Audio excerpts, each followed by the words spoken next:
Saúdo a todos os irmãos na paz do Senhor Jesus Cristo. Bom, meus irmãos, quando o pastor Gilmar nos delegou essa tarefa, essa árdua tarefa de ministrar a doutrina, ele disse que a gente poderia ficar à vontade, escolher o tema que a gente quisesse escolher, mas também se quisesse dar prosseguimento ao ensinamento de 1 Coríntios, também poderia dar continuidade. Então eu optei por ministrar aqui na carta de 1 Coríntios, dando continuidade aonde ele parou. Então gostaria de convidar a todos para abrirem as vossas Bíblias em 1 Coríntios capítulo 3. A partir do versículo de número 1 até o versículo de número 9. 1 Coríntios, capítulo 3, do versículo 1 ao versículo 9. Quem achou, diga amém. Estão todos me ouvindo? Diga amém. E eu, irmãos, não vos pude falar como a espirituais, mas como a carnais, como a meninos em Cristo. Com leite vos criei, e não com carne, porque ainda não podieis, nem tampouco ainda agora podeis, porque ainda sois carnais. Pois havendo entre vós inveja, contendas e dissensões, não sois porventura carnais, e não andais segundo os homens? Porque dizendo um, eu sou de Paulo, e o outro, eu de Apolo, porventura não sois carnais? Pois quem é Paulo e quem é Apolo, senão ministros pelas quais crestes, e conforme o Senhor Deus deu a cada um. Eu plantei, Apolo regou, mas Deus deu o crescimento. Por isso, nem o que planta é alguma coisa, nem o que rega, mas Deus que dá o crescimento. Ora, o que planta e o que rega são um, mas cada um receberá o seu galardão segundo o seu trabalho. Porque nós somos cooperadores de Deus, e vós, lavoura de Deus, e edifício de Deus. Amém? Então, irmãos, na nossa doutrina anterior, ministrada pelo pastor Gilmar, nós vimos que o Evangelho, a mensagem do Evangelho, não se constitui em sabedoria humana, nem em filosofia de homens, e nem em sofismas. Entretanto, o Evangelho não está destituído de conhecimento, mas no Evangelho há um conhecimento espiritual, revelado pelo Espírito Santo àqueles que têm a mente de Cristo. Então ele nos disse que os homens naturais, eles não conseguem compreender a mensagem do Evangelho, porque para eles é loucura. Mas o homem espiritual, ele entende o Evangelho de Cristo. Porém, agora nós chegamos em um impasse que nos leva à seguinte questão: qual qual era o problema dos irmãos, dos crentes de Corinto? Por que é que eles não estavam compreendendo a mensagem do Evangelho? Muito embora eles fossem crentes regenerados e possuíssem os dons do Espírito, mas eles não estavam conseguindo discernir essa sabedoria espiritual que há no Evangelho. E o problema não estava nos pregadores, porque tanto Paulo como Apolo tinham a responsabilidade de transmitir para aqueles irmãos toda a profundeza do Evangelho de Cristo.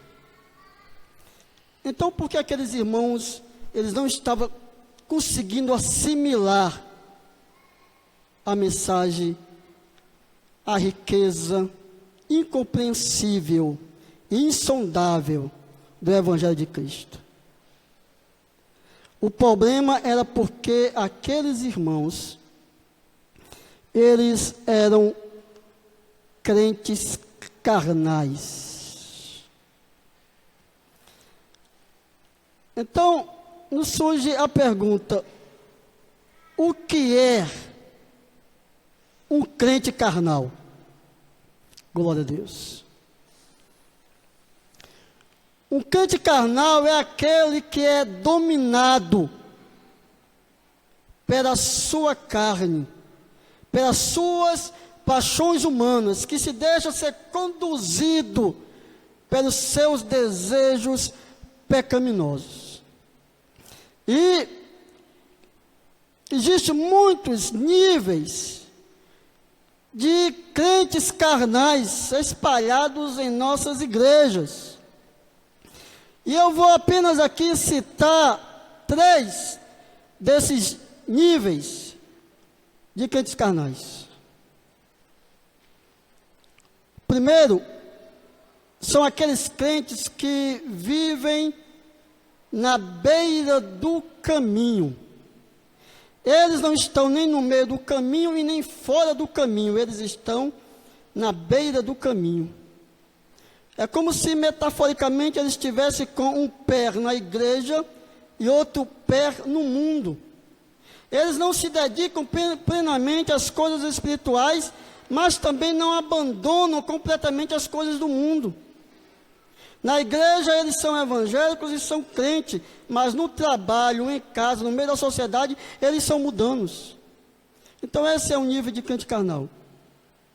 O outro nível de crente carnal é o crente morno, que é aquele crente que não se dedica às coisas do mundo, mas também eles não se dedicam nas coisas da igreja.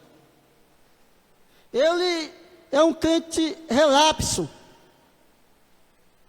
não está nem aí para as coisas espirituais, ele quer apenas viver a vidinha dele normalmente, mas não é uma pessoa que gosta de se dedicar na oração, na leitura da palavra, não procura praticar nenhum serviço cristão.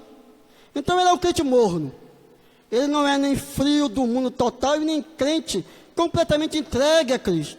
Ele é um cristão morno. E tem o terceiro nível de crente carnal, que é aquele crente carnal que ele é um crente religioso. Ele, de uma maneira legalista, não pratica as coisas do mundo. Pelo contrário, é uma pessoa plenamente devotada para praticar as coisas da religião. Mas ele pratica as coisas da religião com uma intenção carnal e humana do seu coração. Quer dizer, o serviço que ele presta a Deus não é um serviço de todo o seu coração, mas é um serviço hipócrita. É aquele tipo de cristão que tem um nome de que vive, mas na verdade ele está morto. E eu particularmente considero esse tipo de crente carnal o pior crente carnal de todos. Porque este briga para fazer as coisas na igreja, briga para cantar, briga para pregar, briga para ensinar, discute com todo mundo, quer porque quer os cargos, quer porque quer demonstrar que é espiritual, mas na verdade ele tem apenas a aparência de piedade, mas nega a eficácia da piedade. Então esse é o pior tipo de crente carnal, e parece que é com esse tipo de crente carnal que Paulo está lidando aqui em 1 Coríntios. Então, mas será, irmãos, que é possível uma pessoa regenerada ser um crente carnal? Claro que é possível. E para que a gente possa entender essa mecânica espiritual, nós vamos examinar aqui nas Escrituras, por que é que uma pessoa crente, mesmo sendo regenerada, e muitas vezes manifestando dons do Espírito, mesmo assim, pode ser um crente carnal, muitas vezes encobertado pela hipocrisia e pela falsa devoção. Então, para isso, nós vamos examinar alguns textos aqui nas Escrituras, para entender essa mecânica espiritual que acontece dentro do ser humano. Então, eu convido para que a gente possa ler 2 Coríntios, capítulo 4, versículo número 16.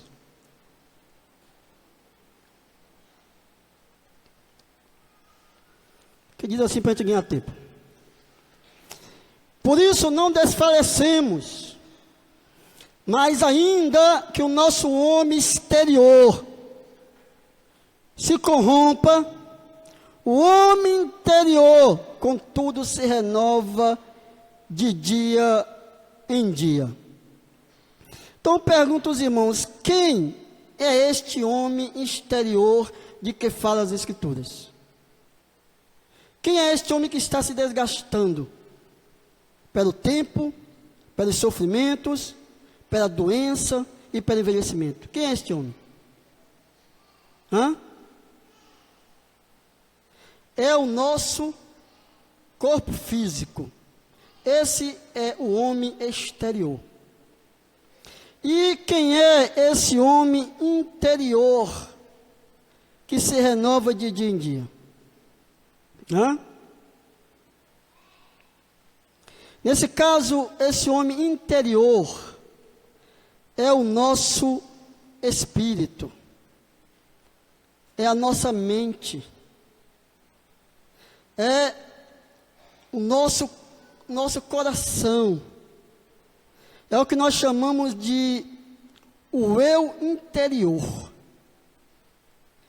o eu pensante, a verdadeira pessoa do íntimo, aonde está centralizado a sua vontade, os seus sentimentos e os seus pensamentos. Esse é o homem interior. Então vamos ler agora o nosso segundo texto, que está em Efésios capítulo 4, versículo 22 e 24. Que diz assim: que quanto ao trato passado, vos despojeis do velho homem, que se corrompe pelas concupiscências do engano, e vos revistais do novo homem, versículo 24, que segundo Deus é criado em verdadeira justiça e santidade. Agora, quem é este velho homem? Este velho homem é o mesmo homem exterior, sim ou não? Este velho homem, de que fala Efésios capítulo 4, é o mesmo homem exterior de que fala 1 Coríntios, sim ou não? Sim ou não? Não. Porque o homem exterior é o corpo físico. Mas o velho homem é o que nós chamamos de a natureza adâmica. E esse velho homem tem outras expressões que lhe denominam. Ele também pode ser chamado de a velha personalidade. Ele pode ser chamado de a velha natureza. De uma expressão que as Escrituras usam de a carne. É claro que muitas vezes a expressão a carne é usada se refere ao corpo físico. Mas, na maioria das vezes em que acontece nas cartas paulinas, ela se refere a essa natureza pecaminosa que há no homem.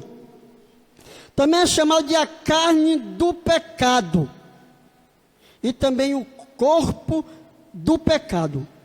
Porque é exatamente neste local que o pecado se estabelece para inclinar a vontade dos homens a práticas pecaminosas. Amém? Quem está entendendo, diga amém. Então esse é o velho homem, não é o corpo, é essa natureza pecaminosa que há no homem. Agora, quem é o homem interior? Ou quem é o homem? Quem é o novo homem? Quem é esse novo homem? Será que este novo homem é o mesmo que o homem interior? Sim ou não? O novo homem é o mesmo que o homem interior? Sim ou não, irmãos? Não, não é. Porque nós dissemos que o homem interior é a mente do ser humano. Mas o novo homem é o que nós chamamos de a natureza espiritual. Que também podemos dizer que é a nova personalidade, a nova natureza, que também é chamado de o novo coração, o novo espírito, também chamado de o homem espiritual, a nova criatura e o santuário do Espírito Santo.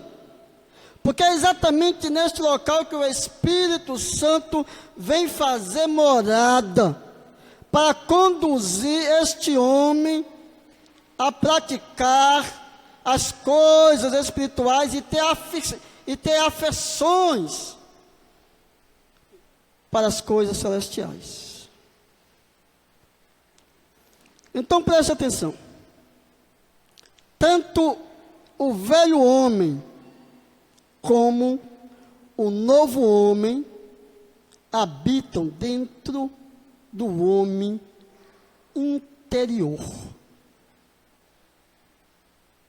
que manifesta seus atos através do homem exterior. Quem está entendendo, diga amém.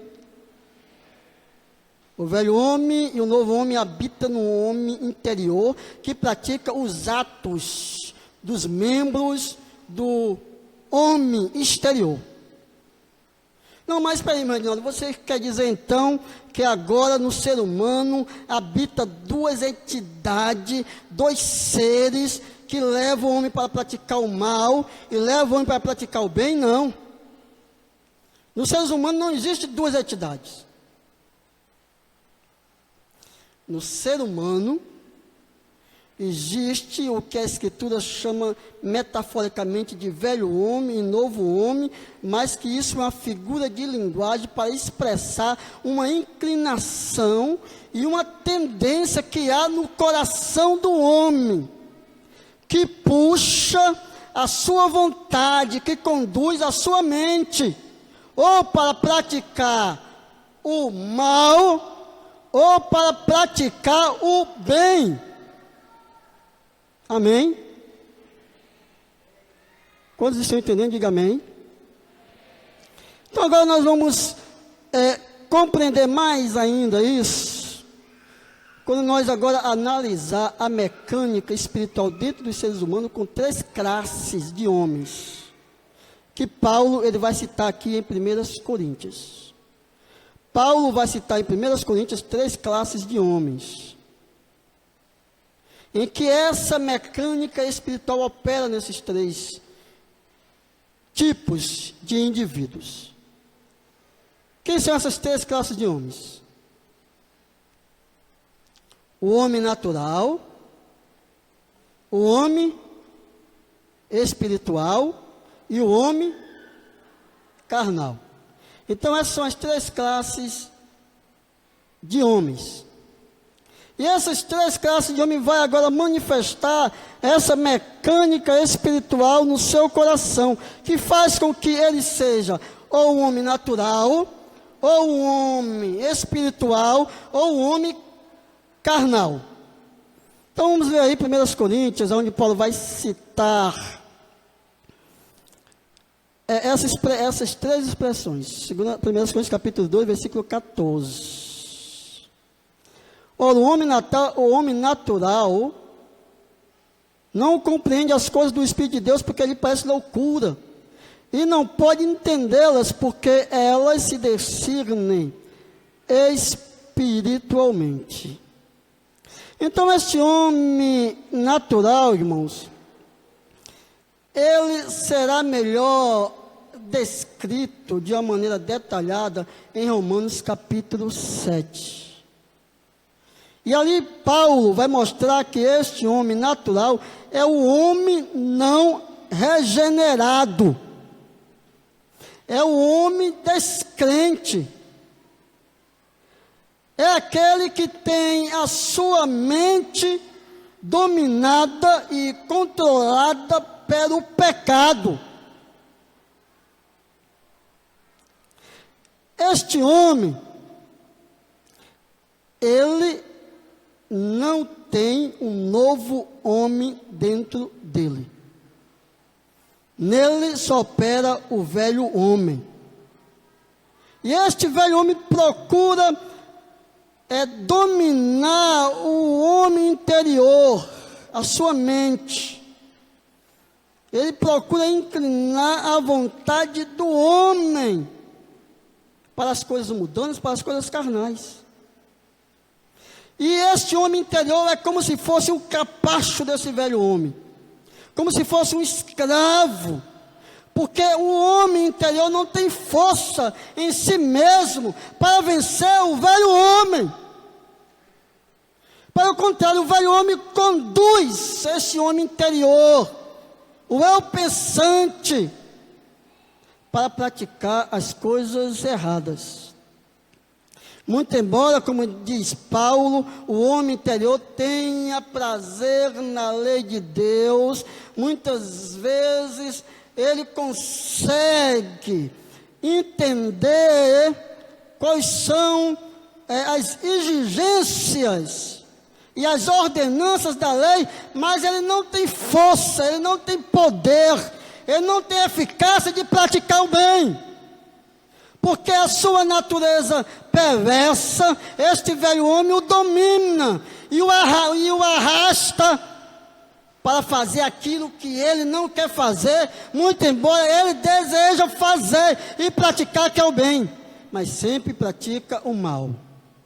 Este homem é o homem natural, que procura compreender as coisas de Deus por meio do seu raciocínio humano e das suas filosofias mundanas.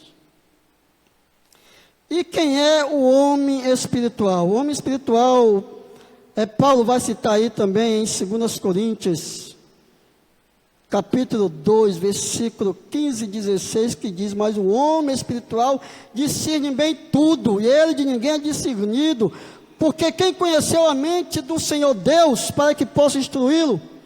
Mas nós temos a mente de Cristo. Então o homem espiritual é aquele que ele foi regenerado, renovado e gerado de novo pelo Espírito Santo. Ele é um crente, e o Espírito Santo gerou nele uma natureza santificada, que nós chamamos de o novo homem. E este novo homem, revestido do poder de Deus, da virtude do Espírito Santo, tem o poder de subjugar e de reduzir a nada o velho homem. Glória a Deus. Quantos estão entendendo? Diga amém. Quem pode dar glória a Deus? Glória a Deus. Então, este homem espiritual, que teve o seu homem interior agora fortalecido, esse homem interior agora ele se torna o senhor do velho homem. Ele agora é um homem livre. Ele agora mortifica e crucifica o velho homem. Porque agora ele tem o poder de praticar aquilo que ele deseja praticar. Porque ele não só tem agora o prazer de cumprir a lei de Deus, mas a própria lei foi escrita no seu novo coração, mediante o Espírito Santo, para que ele pudesse agora caminhar nos mandamentos de Deus. Glória a Deus. Então agora nós temos o homem carnal, que Paulo vai citar aí em 1 Coríntios capítulo 3, versículo 1. E eu, irmão, não vos pude falar como a homens espirituais, mas como a homens carnais, como meninos em Cristo. Então aqui agora que nós temos que entender quem é este homem carnal. Este homem carnal não é o homem natural, mas também não é o homem espiritual.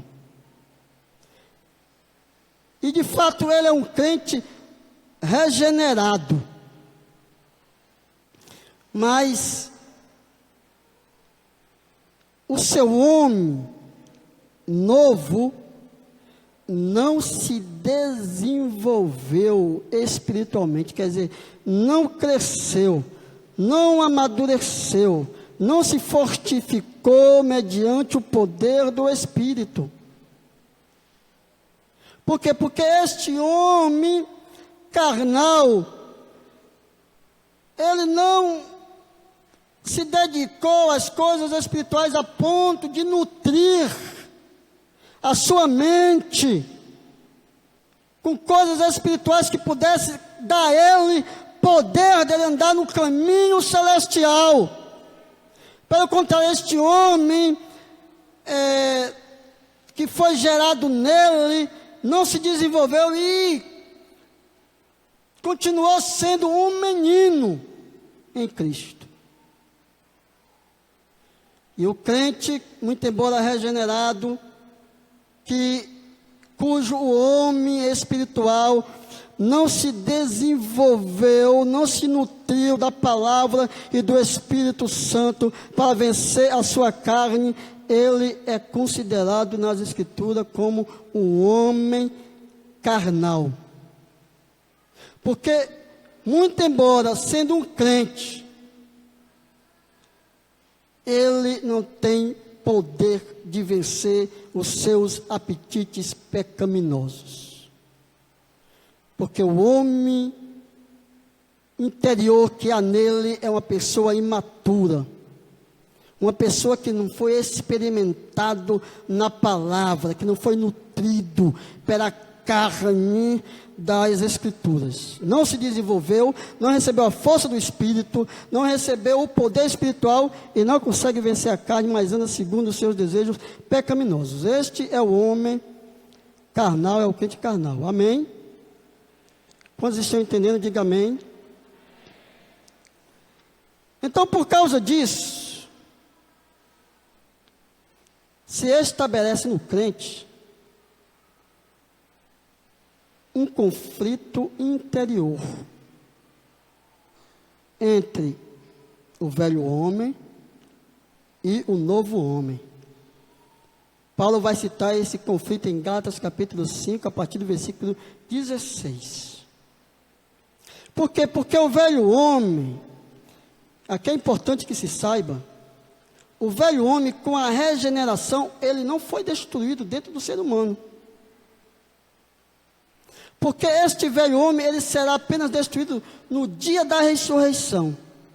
No dia da ressurreição é que o poder da ressurreição vai eliminar o velho homem. Mas até o dia da ressurreição, este velho homem, ele precisa ser mortificado dentro do crente. Então há este conflito entre o velho homem e o novo homem. O velho homem inclinando a mente do crente para praticar as coisas erradas, e o novo homem tentando inclinar a mente, os desejos, a vontade do crente para praticar as coisas certas. Então há este conflito. E neste conflito, quem vai vencer é aquele que será alimentado, fortalecido, corroborado. Se você fortalece o seu velho homem, é este velho homem que vai dominar a sua vida, então você será um crente carnal. Se você nutre e alimenta o seu novo homem, então é este novo homem que vai dominar as suas inclinações, os seus pensamentos, as suas emoções, e você será o homem espiritual. Amém? Glória a Deus. E pode dar glória a Deus? Glória a Deus. Então, que tipos de crentes eram os crentes de Corinto? Eu não vou dizer que são todos, mas uma boa parte deles eram crentes carnais. Que Paulo vai dizer em 1 Coríntios capítulo 3, a partir do versículo 1, que diz: eu, irmão, não vos pude falar como a espirituais, mas como a carnais, como a meninos em Cristo. Com leite vos criei, e não com carne, porque ainda não podieis, nem tampouco ainda agora podeis suportar este alimento sólido, porque ainda sois carnais. Pois, havendo entre vós inveja, contendas e dissensões, não sois porventura carnais, e não andais segundo os homens. Então, meus irmãos, muito embora os crentes de Corinto tenham ouvido a pregação do Evangelho, crido em Cristo, se batizado, se reunido em comunidade, eles não se desenvolveram espiritualmente. Quer dizer, eles, muito embora tenham sido discipulados e alimentados pelo leite da palavra de Deus, como Paulo diz, com leite vos criei, e eu plantei, Apolo regou. Muito embora eles tenham recebido esses benefícios iniciais do Evangelho, aquilo que nós chamamos de os rudimentos do Evangelho, eles não prosseguiram. Eles se estagnaram. Eles não passaram dessa fase de leite materno. Não se alimentaram desta carne, deste alimento sólido, desses mistérios do Evangelho, dessa profundeza de Deus revelada pelo Espírito Santo. E por isso que eles não se desenvolveram espiritualmente. E o texto vai dizer que por causa disso eles se deixaram ser dominados pela carnalidade. Então começaram a ter inveja uns dos outros. E a inveja produziu contendas, e a contendas levou às divisões. De modo que aqueles cristãos, uns diziam, conforme aí está em 1 Coríntios, que parafraseando é mais ou menos assim: eu sou mais experiente do que você, porque eu aprendi do apóstolo Paulo. E outro dizia: não, eu tenho mais conhecimento do que você, porque quem me instruiu foi o Apolo, aquele que é poderoso nas Escrituras. Mas outro dizia: não, eu sou mais santo do que você, porque eu aprendi de Pedro. E tinha outros que diziam: eu sou mais espiritual, porque eu pertenço só a Cristo. Então era assim que agia esses crentes carnais, e por causa dessas divergências, dessas divisões, dessa carnalidade, aquela igreja de Corinto não se desenvolveu espiritualmente, não saiu da imaturidade cristã para a maturidade espiritual. E isso, irmãos, glória a Deus, refletiu num estado decadente da igreja de Corinto. Se nós lermos essa carta, como nós a veremos, nós vamos constatar vamos constatar o estado frio e carnal da igreja de Corinto. Por exemplo, os irmãos de Corinto, eles toleravam pecados gravíssimos, quer dizer, eles não corrigiam o pecado gravíssimo, mas em contrapartida, eles eram intolerantes por questões triviais, por questões banais. Quer dizer, eles coavam um mosquito, mas engolia um camelo. Faziam vistas grossas a pecados graves, mas eram intolerantes com as falhas pessoais de seus irmãos, a ponto de levar esses irmãos para os tribunais mudando. Outra questão, aqueles irmãos de Corinto, por falta de espiritualidade, de maturidade cristã, eles não compreendiam o significado correto da ceia do Senhor. Eles não discerniam nem o corpo e nem o vinho. Aqueles irmãos de Corinto, por serem carnais, eles usavam e abusavam dos dons espirituais.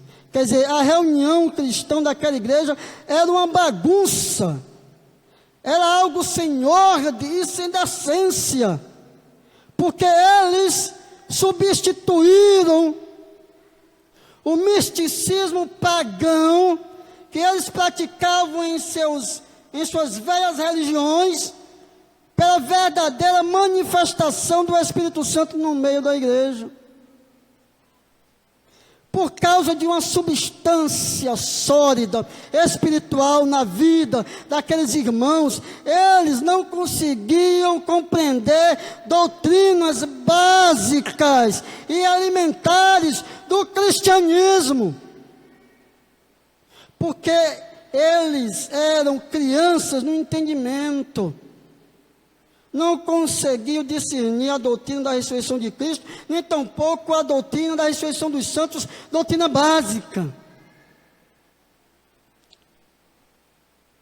Então era esse estado decadente da igreja de Corinto que manifestava naqueles irmãos falta de maturidade, falta de crescimento espiritual.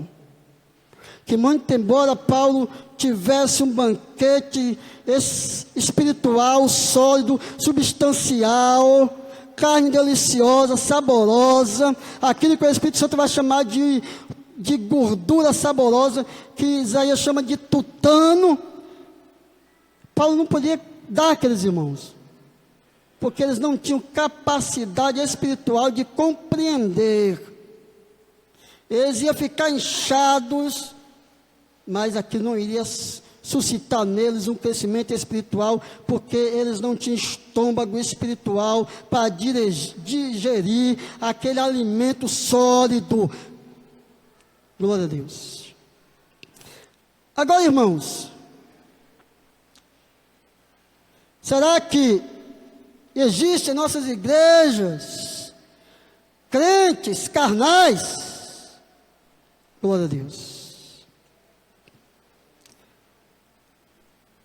As nossas igrejas referindo a nossas igrejas de um modo geral, estão lotadas de crentes carnais, que não são conduzidos pelo Espírito e pela palavra, mas se deixam ser levados por seus próprios sentimentos, emoções, vontade e pensamentos do velho homem.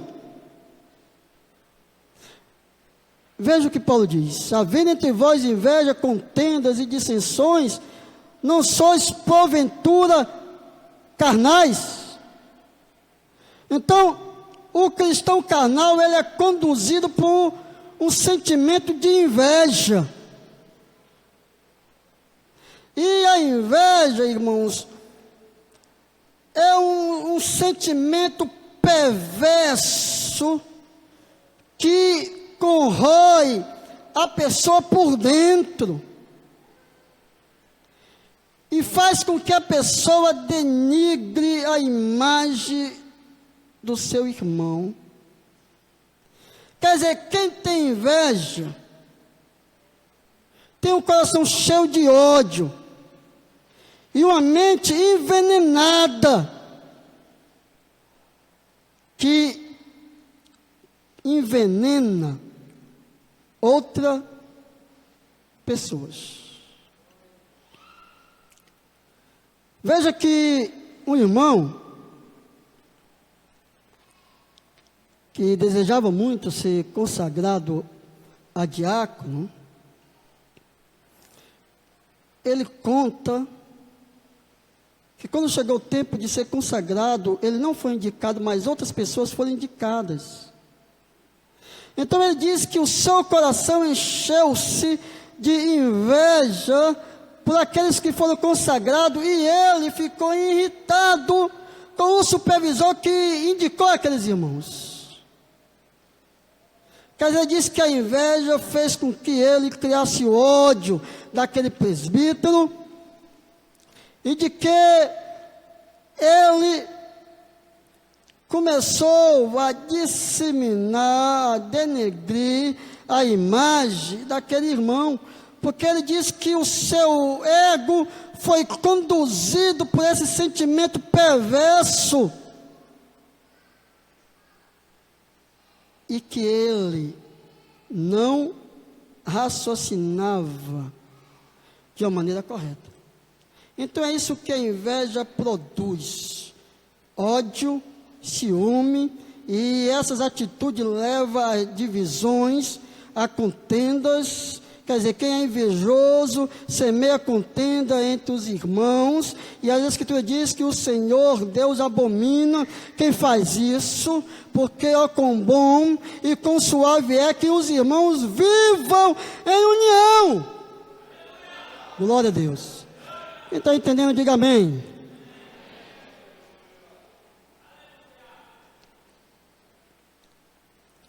É uma mágoa perversa. Me lembro que um dia eu fui convidado para pregar em uma de nossas igrejas aqui do nosso setor, convite de um presbítero, que esse presbítero, alguns anos atrás, se congregou aqui na Salém. Então ele era agora um dos presbíteros daquela congregação local. Então ele me convidou para ministrar lá. E quando ele foi me apresentar, veja bem o que foi que ele disse, com essas palavras: o irmão Edinaldo é o irmão que quando entrava na Codor, meu coração inchava. Muito embora ele não tivesse feito nada comigo, mas de tanto as pessoas, ou algumas pessoas falarem dele, eu comecei a ter uma imagem distorcida do irmão. Mas graças a Deus, disse ele, que o Senhor tirou esse sentimento perverso do meu coração, e agora eu amo o irmão Edinaldo do fundo do meu coração. Então é isso, irmão, que a inveja, ela produz no invejoso a levar pessoas a ficarem contra aquele a quem ele tem inveja. Então nossas igrejas estão cheias de crentes carnais porque a inveja muitas vezes prevalece. Glória a Deus. Eu sei, irmãos, que passou das 9h08, mas o pastor Gilmar disse que eu podia estender um pouquinho mais, porque ele teve que dar algumas instruções à igreja. Mas eu vou ser agora bem conciso. A carnalidade em nossas igrejas atuais é manifestada pela imaturidade cristã. Porque são cristãos que nunca saíram do jardim de infância. Eles continuam sempre se alimentando do leite materno. E por causa disso eles não recebem sustância para caminharem com as suas próprias pernas e serem homens maduros, adultos espiritualmente. É claro, meus irmãos, que segundo o apóstolo Pedro, o leite da palavra de Deus nos traz grandes benefícios, mas no início da nossa fé cristã, todos nós temos que ser amamentados, todos nós temos que beber o leite da palavra de Deus, mas isso no início da nossa caminhada cristã, porque quando o tempo passa, aquele leite já não é mais suficiente para nos dar sustância e nutrição. Precisamos agora nos alimentar com o alimento sólido da palavra de Deus. Mas o crente carnal desenvolve um fastio, uma falta de apetite tão grande pela palavra de Deus, que ele não avança, que ele não caminha, que ele não deseja ler as Escrituras, que ele não deseja estudar as Escrituras, que ele não ama, não tem prazer na palavra de Deus e nem nela medita de dia e de noite. Esse tipo de homem não terá sucesso na sua vida espiritual. Ele não vai passar da sua meninice, da sua infância, porque o seu espírito não recebeu esse alimento da palavra, esse alimento do Espírito de Deus.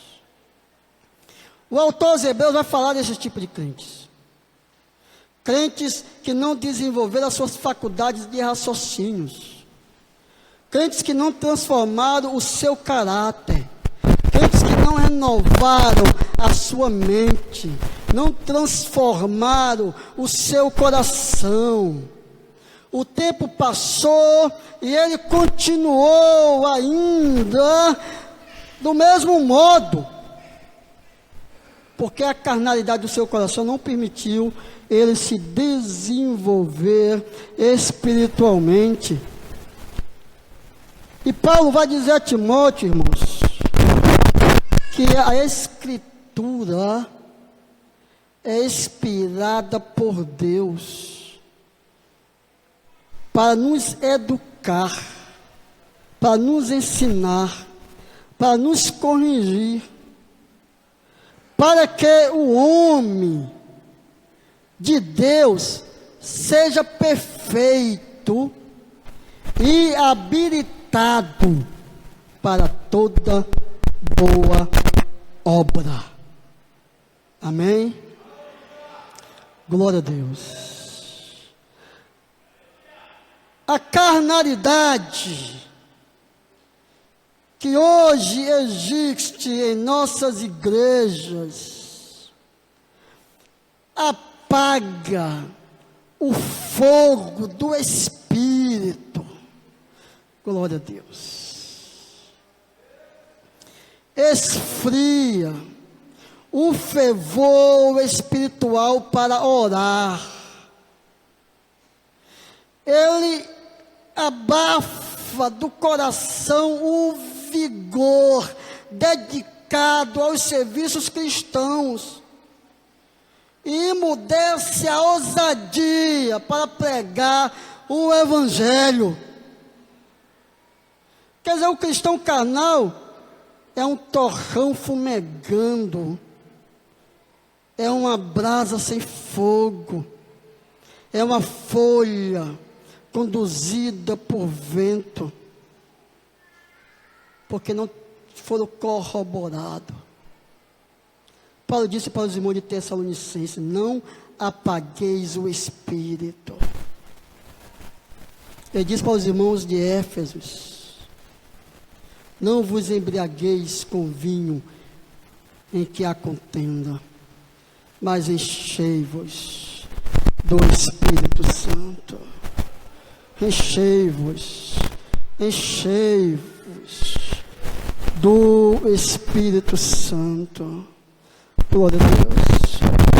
Porque quando o crente se enche do Espírito Santo, o seu homem interior é corroborado, é fortalecido, para que ele possa andar de glória em glória, de fé em fé, de força em força, sempre vitorioso, sempre triunfante em Cristo Jesus. Ele mortifica e crucifica o seu velho homem, ele subjuga debaixo de seus pés a sua carne, ele tem força para resistir à fúria de Satanás, ele tem poder para vencer o mundo, porque a sua fé é a força, é a vitória que vence o mundo. Glória a Deus. Oh, se nossas igrejas odiernas estivessem lotadas de homens espirituais, de homem maduro, com certeza, há muito tempo, nós estaríamos na glória, participando da boda do Cordeiro, louvando, exaltando o Deus vivo e poderoso, e contemplando a face do Cordeiro de Deus. Aleluias. Mas enquanto a carnalidade prevalecer, enquanto o velho homem reinar, nas igrejas sempre haverá conflitos, sempre haverá crentes que não amadurecem, crentes que não têm bons relacionamentos, nem na igreja e nem na família, crentes que vivem pela emoção, pelo aquilo que vê, pela aparência, que é apegado às coisas mundanas, que não desenvolveu uma esperança viva, uma fé inabalável, cujos olhos estão postos em Cristo, e que nada abale a sua confiança, nem a tribulação, nem a perseguição, nem a nudez, nem a fome, nada tira a mente, os olhos deste crente forte, maduro, do Senhor Jesus Cristo. Glória a Deus. Ele deixa de ser aquele menino chorão, aquele menino do buchão, que ninguém pode olhar para ele com um olhar diferente, que ele já está querendo desistir da caminhada, porque ele era um homem maduro. Glória a Deus. E para terminar, nosso último ponto: os ministros do Evangelho devem cooperar com o crescimento espiritual da igreja. É exatamente isso, irmãos, que Paulo vai dizer. Eu fiz a minha parte, Apolo fez a parte dele. Nós fizemos tudo bem direitinho. Eu plantei com muito zelo, com muita dedicação. Apolo regou. Deus produziu o crescimento. Quer dizer, ele estava dizendo que o estado caótico espiritual, aquela mornidão, aquela frieza, aquela carnalidade, não era produzido por eles. Eles não eram o pivô daquilo, daquela bagunça, daquela desunião, daquelas carnalidades. Muito embora eu reconheço de fato que em algumas igrejas essa carnalidade, essa divisão é produzida por líderes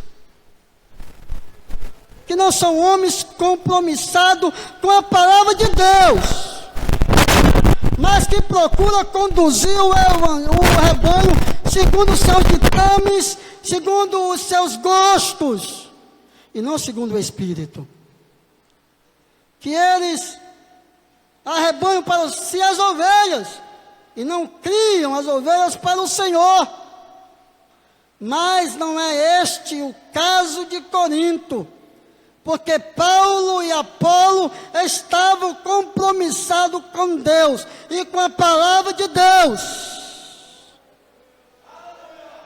Então nós, ministros de Deus, nós obreiros do Senhor, sobre nós pesa essa responsabilidade de estar disposto a nos alimentar com a palavra, a nos fortificar no Espírito, para então podermos também conduzir a igreja em uma espiritualidade sadia e termos cristãos fortes e fortificados na palavra de Deus e com uma vida piedosa, casta, devota, esperam com ansiosidade pela vinda de nosso Senhor e Salvador Jesus Cristo. Então, para concluir, o Paulo, ele vai agora usar duas metáforas. Ele vai falar da lavoura e do edifício. Ele vai dizer que a lavoura precisa ser cuidada para germinar, para crescer, para se tornar uma árvore forte e produzir frutos. E que o edifício precisa ser edificado com os melhores mentais. Mas isso será assunto para outra doutrina, quando Paulo vai ensinar que os obreiros serão responsáveis e prestarão conta pelaquilo em que eles conduzem os seus ouvintes. Amém? Quem compreendeu, diga amém. Quem pode glorificar a Deus? Glória a Deus. Então eu agradeço a oportunidade em nome do Senhor Jesus. Amém.